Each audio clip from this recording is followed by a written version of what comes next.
Jadi utusan dari presiden ini ketemu dengan Mbah Yaitar dan berdialog, membicarakan perihal radikalisme, dan Mbah Yaitar hanya memberikan beberapa kata sebagai pandangan. Pesan dari Mbah Yaitar kepada Presiden Jokowi: selama Presiden Jokowi mengabdi kepada bangsa dan rakyat Indonesia, maka selama itu saya akan berdiri sebagai pembela Presiden Jokowi. Itu kata Mbah Yaitar. Jadi Mbah Yaitar, pengasuh Pondok Pesantren Sidikiyah, adalah sang pembela Presiden Insinyur Haji Joko Widodo. Nah, maksud dan tujuan saya menceritakan ini, bahwa saya ingin menyentuh hati pemerintah teristimewa Presiden Insinyur Haji Joko Widodo dan juga Bapak Menteri Agama Republik Indonesia Gus Yakut Khalil. Saya minta sedikit perhatiannya, sedikit saja Pak, terhadap persoalan yang saat ini dihadapi Ponpes Sidikiyah Ploso Jombang. Saya ada di sini. Saya melihat secara langsung. Saya merasakan secara langsung bahwa persoalan sebenarnya yang sementara dihadapi oleh Ponpes Sidikiyah bukanlah persoalan pencabulan. Saya melihat dan saya merasakan sendiri. Ini bukan persoalan pencabulan. Bapak Presiden, saya minta tolong perhatiannya untuk Ponpes Sidikiyah. Bapak Menteri Agama Republik Indonesia Gus Yakut Khalil, saya minta tolong.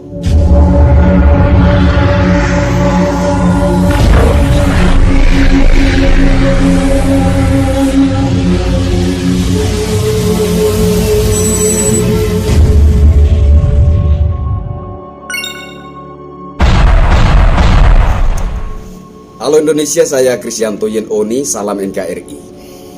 Saudara-saudaraku sebangsa setanah air, kali ini saya ingin berbagi cerita, sekaligus saya juga ingin memberitahukan kepada saudara-saudara semua tentang sosok pembela Jokowi sejati. Oke, kemarin malam saya setelah live bareng Pak Kuswartono, ya, kami jalan menuju kafe tertentu, masih di area Jombang. Jadi kami sementara jalan di mobil, beliau bercerita dengan saya. Beliau katakan bahwa pernah ada utusan sang presiden datangi Mbah Yaitar. Ini menarik ceritanya. Jadi utusan dari presiden ini ketemu dengan Mbah Yaitar dan berdialog, membicarakan perihal radikalisme, dan Mbah Yaitar hanya memberikan beberapa kata sebagai pandangan. Pesan dari Mbah Yaitar kepada Presiden Jokowi: selama Presiden Jokowi mengabdi kepada bangsa dan rakyat Indonesia, maka selama itu saya akan berdiri sebagai pembela Presiden Jokowi. Itu kata Mbah Yaitar. Jadi harapan dari Mbah Yaitar adalah pemimpin negara itu harus mengabdi tidak hanya kepada bangsa dan negara, tetapi juga benar-benar mengabdi kepada rakyat Indonesia. Dan dari rekam jejak kinerja pemerintahan di era Presiden Jokowi ini, saya yakin Mbah Yaitar melihat bahwa Presiden Insinyur Haji Joko Widodo benar-benar mengabdikan dirinya untuk bangsa dan juga untuk rakyat Indonesia. Dan saya yakin hari ini Mbah Yaitar merupakan sosok pembela sejati daripada Presiden Insinyur Haji Joko Widodo. Karena Presiden Joko Widodo benar-benar melakukan apa yang menjadi harapan yang dipesankan oleh Mbah Yaitar kepada Presiden Joko Widodo melalui para utusan presiden itu. Jadi Mbah Kiai Tar, pengasuh Pondok Pesantren Sidikiyah, adalah sang pembela Presiden Insinyur Haji Joko Widodo. Beberapa orang yang mencalonkan diri jadi presiden itu datang ke Jawa Timur, datang ke Ponpes Sidikiyah hanya untuk mendapat doa restu dari Mbah Kiai Tar. Termasuk juga Presiden Insinyur Haji Joko Widodo. Nah, bayangkan sang kiai besar yang dari dirinya para calon presiden itu mendapatkan doa restu.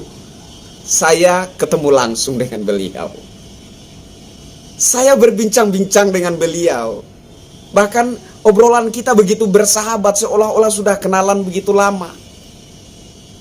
Beliau bahkan ketawa. Begitu lepas ketawanya waktu berbincang-bincang dengan saya. Ini luar biasa sekali. Nah, maksud dan tujuan saya menceritakan ini, bahwa saya ingin menyentuh hati pemerintah teristimewa Presiden Insinyur Haji Joko Widodo dan juga Bapak Menteri Agama Republik Indonesia Gus Yakut Kholil.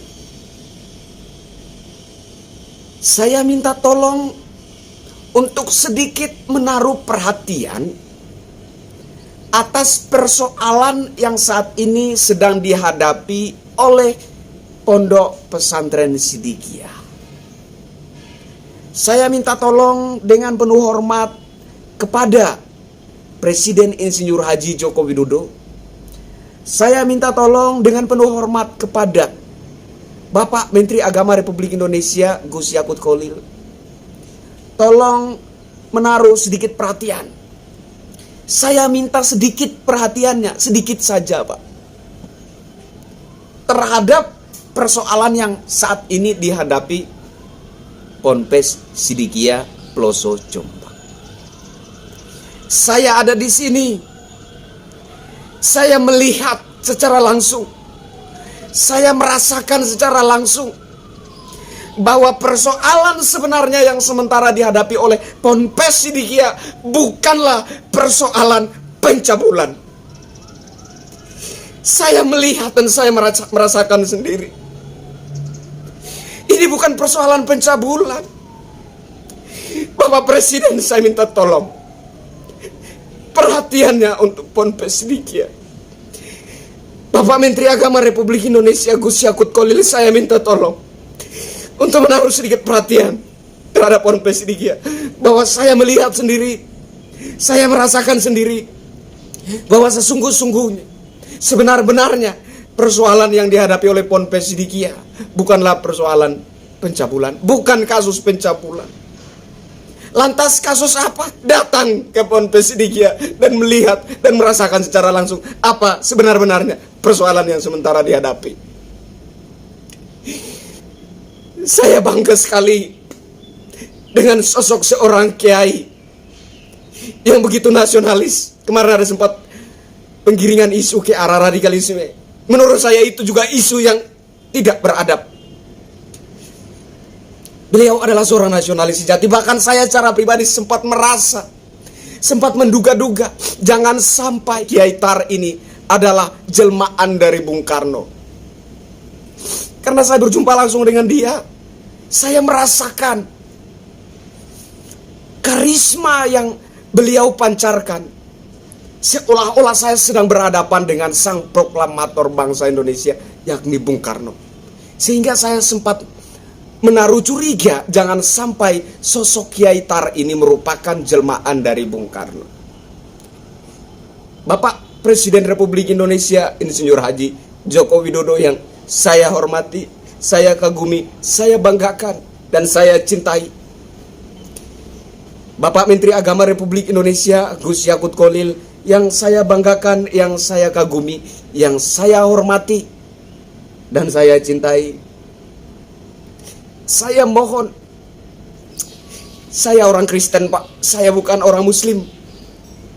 Tapi dari jauh sana, dari pelosok Indonesia, saya coba meraba-raba bahwa ada sesuatu yang tidak beres terkait persoalan yang dihadapi oleh Ponpes Sidikiyah yang berawal dari isu pencabulan. Saya meraba-raba dan saya merasa ada yang tidak beres.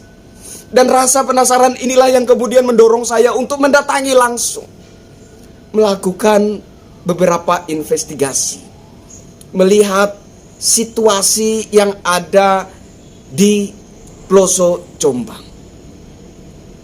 mempelajari, mengamati, dan saya berani membangun satu kesimpulan bahwa sejatinya persoalan yang dihadapi oleh Ponpes Sidikiyah Ploso Jombang bukanlah kasus percabulan. Siapapun kalau datang ke sini, datang ke Ploso Jombang, melihat situasinya secara langsung, melakukan investigasi secara langsung dengan mata kepala sendiri, dengan mata hati, dengan pikiran yang sehat,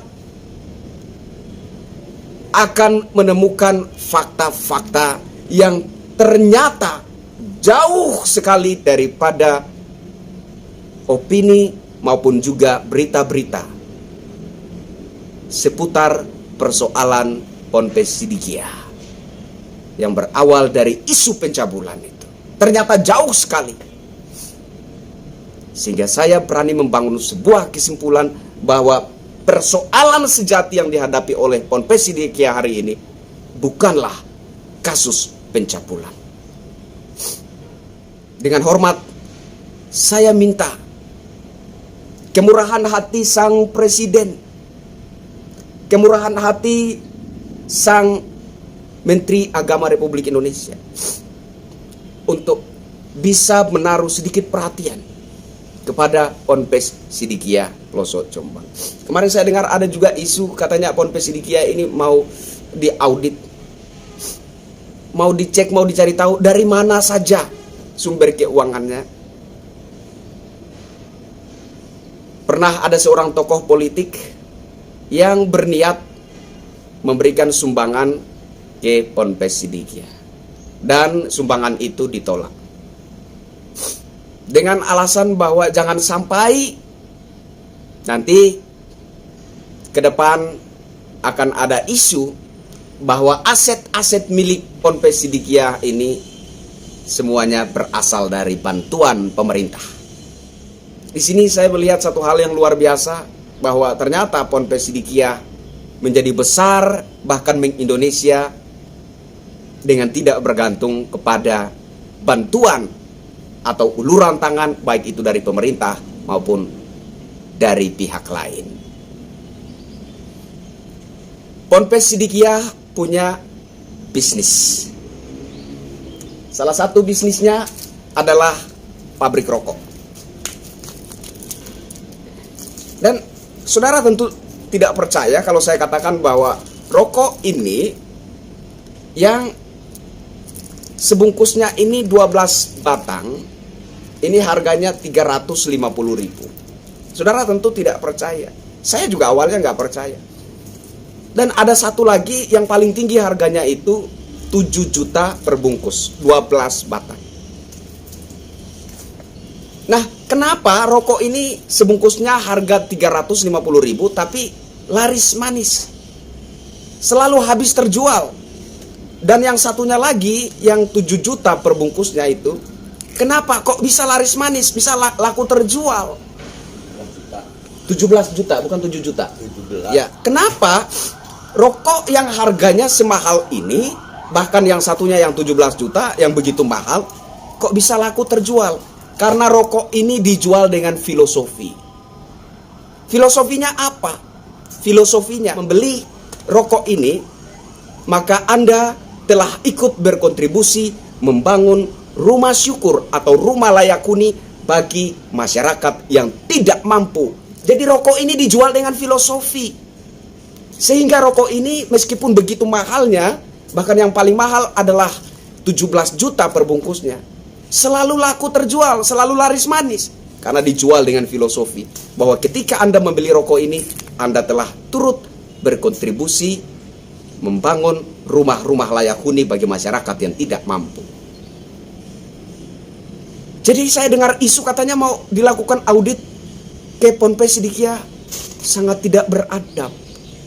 Bahkan sumbangan dari oknum politisi saja ditolak. Ponpes Sidikia punya prinsip berdiri dengan kaki sendiri, tidak perlu mengharapkan uluran tangan dari siapa dan atau pihak manapun.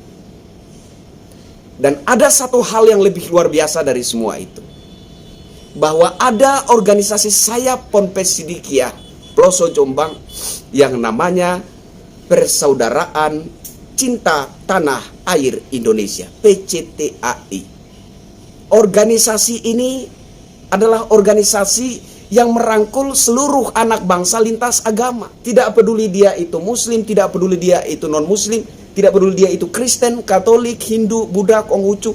Dirangkul semua dengan tujuan agar sama-sama membangun rasa persaudaraan yang kuat, rasa cinta tanah air yang kuat, sama-sama mewujudkan sejatinya negara kesatuan Republik Indonesia yang berbhinneka tunggal ika itu seperti apa. Itu visi dan misi yang saya tangkap daripada terbentuknya organisasi PCTAI, Persaudaraan Cinta Tanah Air Indonesia. Ini merupakan wujud nasionalisme yang sangat dahsyat, yang semoga ini menjadi model untuk diikuti oleh organisasi-organisasi keagamaan besar yang ada di Republik ini. Bahkan kemarin waktu bincang-bincang dengan Mbah Yai, beliau sendiri mengatakan bahwa negara Islam tidak ada dalam Al-Quran, dan bahwa nasionalisme jangan hanya diajarkan tetapi wajib dimasukkan dalam kurikulum pendidikan. Kurang nasionalis apa coba sang kiai pengasuh pondok pesantren Sidikia? Beliau adalah sosok nasionalis sejati. Banyak opini bahkan berita di media-media mainstream yang ternyata melenceng dari realita, fakta sebenarnya yang terjadi di wilayah Ploso Jombang, Jawa Timur.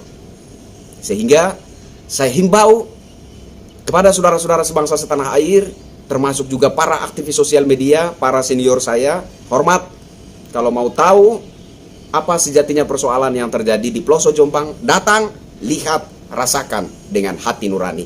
Maka Anda akan melihat kebenaran itu, agar supaya Anda tidak malu-maluin ngaku-ngaku sebagai NKRI, nyatanya Anda menciderai NKRI. Saya Krisyanto Yen Oni, salam persaudaraan cinta tanah air. Bravo NKRI.